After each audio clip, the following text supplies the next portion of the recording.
A revolution will break out here in Germany. These warning words shocked me to the core when I was going through the news over the weekend. Yes, and it's really gotten to the point where a revolution is imminent, or maybe the will of the voters will finally be taken into account. By the way, if you want to support this channel, I would really appreciate a like and a subscription. And the huge scandal wasn't because of this tax office video. And I think that ties in so well this morning. When the voter sets out to take back his country, he must not be stopped. Legitimate elections. And now, let me break it down for you very briefly and to the point. Hans-Georg Maaßen. And then I'll explain to you why we're on the verge of a revolution here. And then you can decide for yourselves what you want to do with that. And the AfD has the absolute majority of seats and can elect the minister-president. And then here in Germany, probably, I would say a revolution would break out to that extent. What actually happens if they don't win and at the same time lose again in the mail-in ballots? Then we'll have a revolution here too. And that one probably won't be led by Antifa, but we all know that. Especially in the east of Germany, people still have a dictatorship clearly in the back of their minds. And they usually put up with far less than people do here in the West. And I just want to briefly emphasize that again, because it's really, really important to me. Do you actually know what happened in Geneva yesterday? No? Then I'll just show it to you real quick. In Switzerland, it looks like there will be a no to limiting immigration and the population. In a referendum, 55% voted against the right-wing SVP's initiative, according to a projection. By the way, they spent days promoting that under no circumstances should an upper limit be set for migration. Now, for example, there are reception centers and many countries are no longer able to take in people. So yesterday what had to happen finally happened, and it was by a very narrow majority, and it was really close, even after they tapped into public state propaganda. So it happened that Switzerland said, no, we can take everyone in. By the way, that's exactly what I showed you 3 or 4 weeks ago in the hooker video I made. I'll link it again at the end.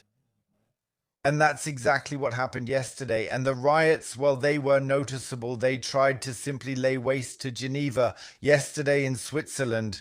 Because people are simply no longer willing to just take in people indiscriminately. Then yes, for example, to pay protection money at schools. So that the children can go to school properly but then can't eat there during Ramadan. Many Swiss people were no longer willing to accept that either. But well, especially with people who, for example, didn't have children, it worked yesterday. They would rather run around with ironing boards and, I don't know, use working groups for ironing. But let's definitely keep listening here to Hans-Georg Maaßen. He really gets straight to the point. The political left will do everything to prevent the election of the state premier by the parliament. The political left went crazy yesterday. You probably didn't notice it. Did you watch soccer yesterday? There's this soccer player named Nemtsha. He's very Christian. He got off the bus with a Bible. And yesterday you could already read people saying, does he really have to be so polarizing with a Bible in his hand? By the way, the first time I noticed this soccer player was when he made a public statement about the death of Charlie Kirk. And even back then he said it was a very, very bad political sign. After that, he was silenced. And I have to be completely honest, yesterday he gathered his opponents, formed a semicircle or a circle, and prayed together with the opposing team. And the political left went crazy. Now they want to ban him from doing that immediately. Why? Well, because it sends the wrong message here in Germany. By the way, I have to say I was glad that I watched the Germans yesterday. I think I should get the flags. Write it down in the comments below. Should I maybe replace the flag with a fabric flag and leave it here forever? Feel free to write it down below. I would be interested in your opinion on whether we should maybe be a bit more polarizing sometimes. Unbelievable. I think the firewall will eventually collapse and will probably bury the builder of the firewall underneath it. On the other hand, it turned into an absolute disaster. The CDU distanced itself just yesterday. Yes, so nobody in Saxony-Anhalt voluntarily did anything together with this Sigmund Ulrich. Yes, you would never do anything together with Sigmund Ulrich, and now look at how this firewall is being hyped up, and then just tell me how these two people are reacting to each other right now without me interpreting it for you. Paul, he hasn't been felt. I've never sat in the Bundestag. That was the old party's phone. The establishment party's phone line. Maybe the Office for the Protection of the Constitution was directly involved. That's possible too. You never know. Thanks, Kolja, by the way, again for sharing. So, Action mit Kupf shared it with me yesterday on X, and I was quite grateful for that. So, I really have to say, these two people, they were like Jan von Agen and Tino Kruppala, Ines Schwertner and Alice Weidel. They hated each other to the bone because of that. That's why he calmly put his hand on it and said something like, yeah, and also old party phone, yeah, undermining the Office for the Protection of the Constitution. Well, I saw something completely different, and I saw two people who probably respect each other for their work. And I saw two people there who are definitely not bitter enemies, even though, of course, this morning everything is being denied by the CDU. What must not be, cannot be. And he just wanted to take the microphone away from him because he wanted to prove him wrong. I saw something completely different than lies, but feel free to write in the comments below whether they were sitting together in a friendly way. Or, yeah, like Jan von Aken and Tino Trupala, they keep their far-right edge. And that's also a point she just mentioned. A dangerous situation has arisen because there's an incredible amount of agitation against the people and organizations on the other side of the firewall. They're being demonized.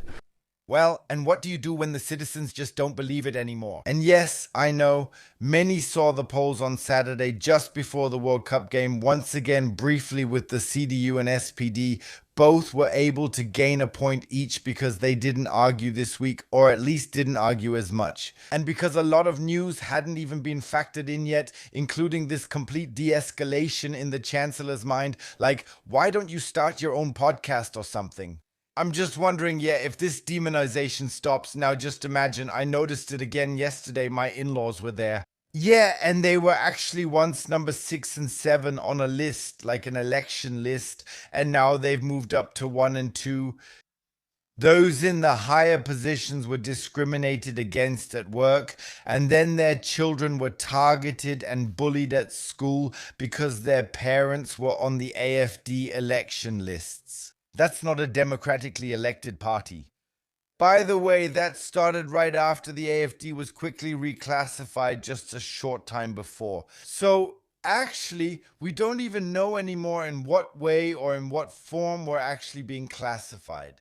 Because that often changes here in Lower Saxony, sometimes one way, sometimes another. And when I also asked now why I am being classified as right-wing extremist. What I did very explicitly, and as you can probably imagine, I didn't get any answer to that at all. They didn't write to me why I am supposed to be right-wing extremist just because I express myself critically. That can't be it. And many others feel the same way.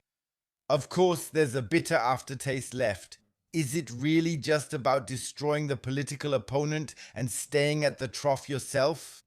As if it were the devil, it's being demonized, as if the AfD were to govern, we would have a seizure of power like under Hitler, and there would be concentration camps, and this demonization is being done deliberately.